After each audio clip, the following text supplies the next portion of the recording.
Hello everybody, and welcome to the Historical Sew-Along series, where we'll take you through the ins and outs of some simple historical sewing projects to build up your wardrobe and your hand skills. Maybe even both at the same time. From prep work to finished product, we'll do it together, following step-by-step instructions with some tips and tricks sprinkled in along the way. This series is meant for all skill levels, but it is especially nice for beginners to build confidence while building a solid toolkit of techniques. With all of that said, feel free to pause, rewind, rewatch, and fast forward to whichever parts you need as many times as necessary. So let's get to the good stuff. Hey everyone, welcome back to part 2 of our Historical Sew-Along series on bedgowns. Last week we cut out the bedgown using our pattern, and if you haven't had a chance to do that yet, we recommend that you go back to part 1 and cut out the pieces to be ready to start sewing with us today.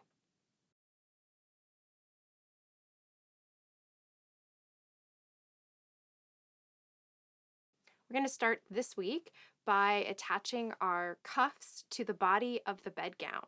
Now, I have chosen to stitch this dark indigo with a ivory linen thread, just so that you'll be able to see my stitches, and also because you don't have to match. A lot of 18th century garments were stitched with whatever they had around them, and not everything is matchy-matchy the way we like it today. And I will be basting with a red thread. And these are both 80/3 linen threads. Of course, I have my thimble and, extremely important, some wax to wax the thread as I'm sewing.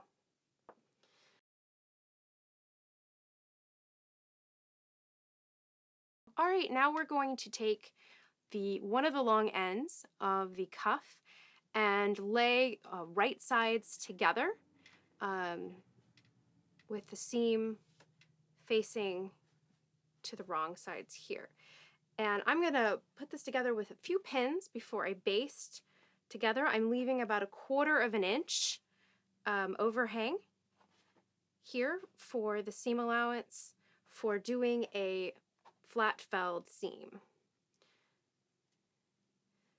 After I pin here, I'm going to baste with the red thread.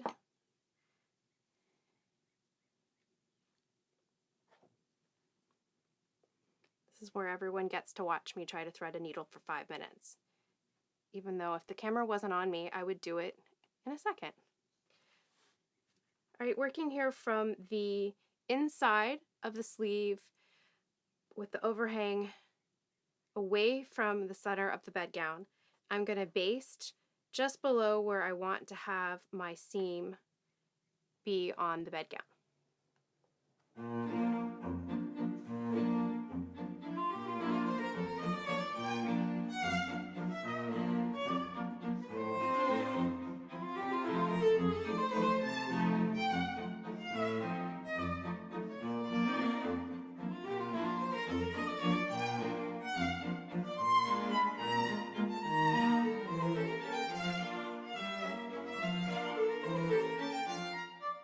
Now, after basting this together, I'm going to fold it to this side so that I can backstitch along here from what's going to be the outside of the seam. And I'm going to do a running stitch and backstitch combination. There's not a lot of stress on this seam, and so I'm going to do a few small running stitches and then a backstitch. You can also do all back stitches through here if you really wish to, but with this fabric and this thread, I don't feel like I need to do edge to edge back stitches.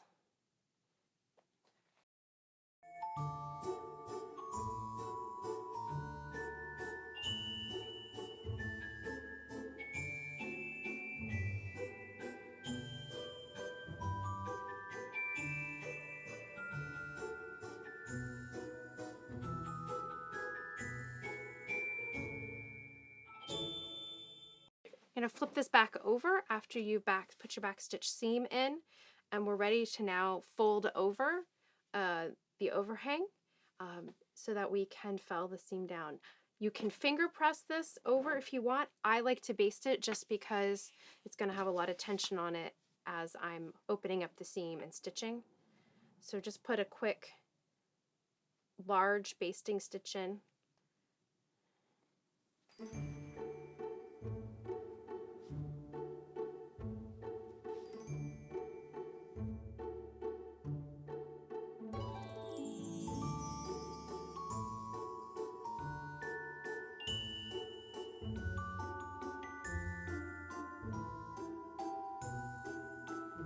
So after basting the overlap down, I'm going to turn it and finger press the seam down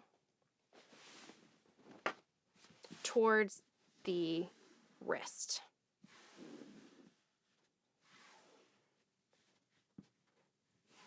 Nice and smooth. And now I'm ready, using the correct color thread, to finish this seam by felling the seam.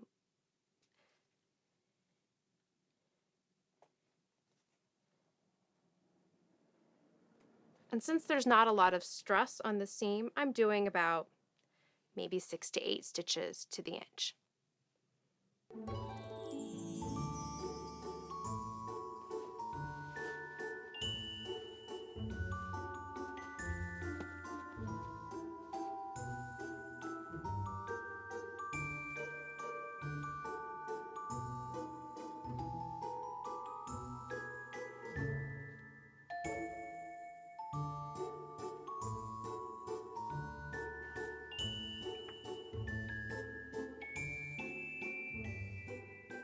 So we've finished seaming and then hemming the raw edge down, and we are ready to now fold along the side of the bedgown to seam under the arm and down to the hem.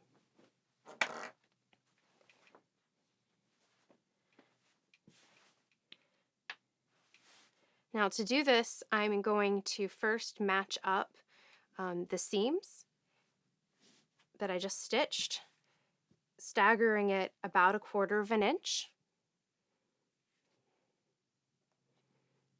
and putting in a pin.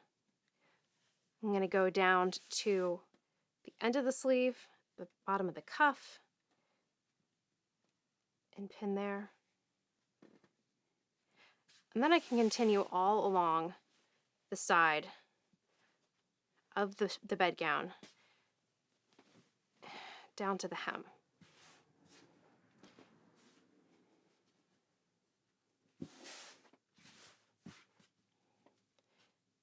Now here under the arm, as you're going through this curve, you just want to sort of ease it in. You don't want this part to get too wide because that'll make it very difficult to sew.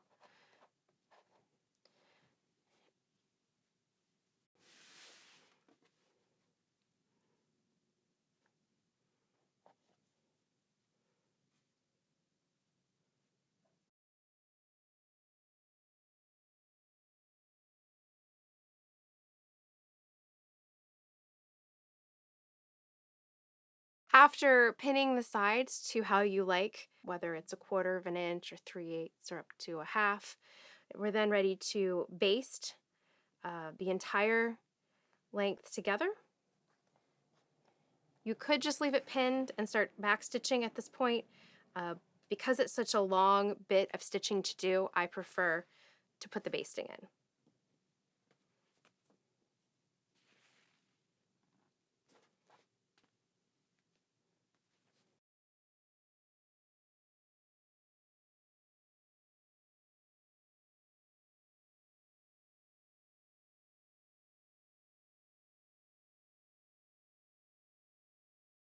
All right, after you've basted, then you're ready to seam the entire length of the underarm to side seam. So do your running stitch with a few back stitches or a back stitch all the way down on both sides of your bedgown.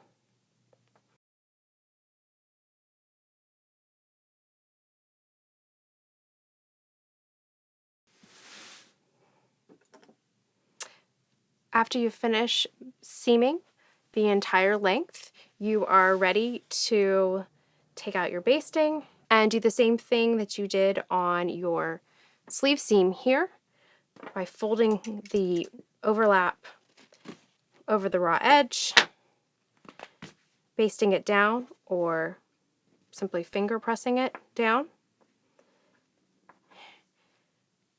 opening this part up.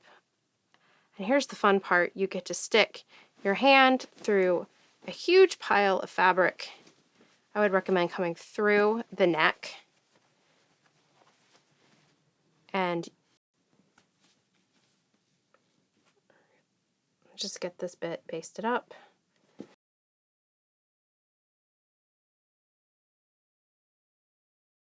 Now to stitch this seam, because we're going along the inside of the sleeve here, you're going to need to stick your hand into the sleeve to hold all of this fabric as you're starting at the cuff, stitching towards the armpit, and then down to the hem.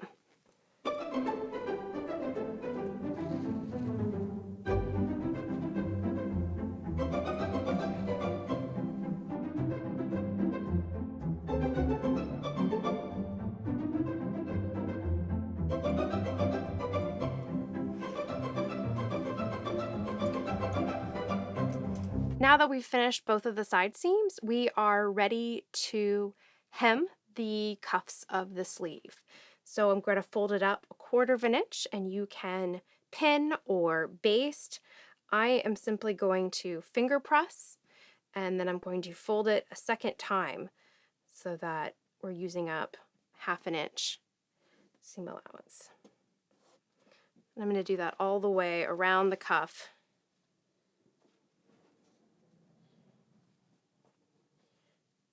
And this really depends on the fabric that you're using, whether you can finger press it easily or whether it's better to baste. We're going to use the same hemming or felling stitch that we used on the cuff seams and on the side seam.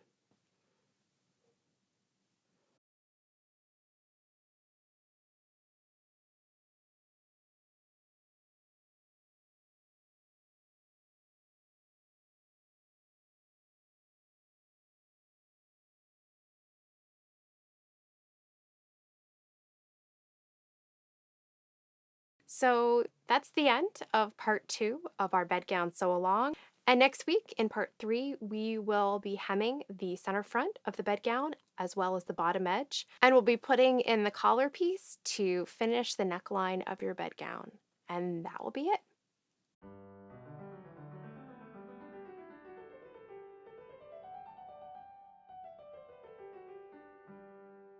Thank you for joining us. If you've enjoyed this video, we hope you'll subscribe to our channel so you receive notifications of future videos. Also, we appreciate all of your suggestions, feedback, questions that you leave in the comments below. All right, everyone, until next week, happy sewing.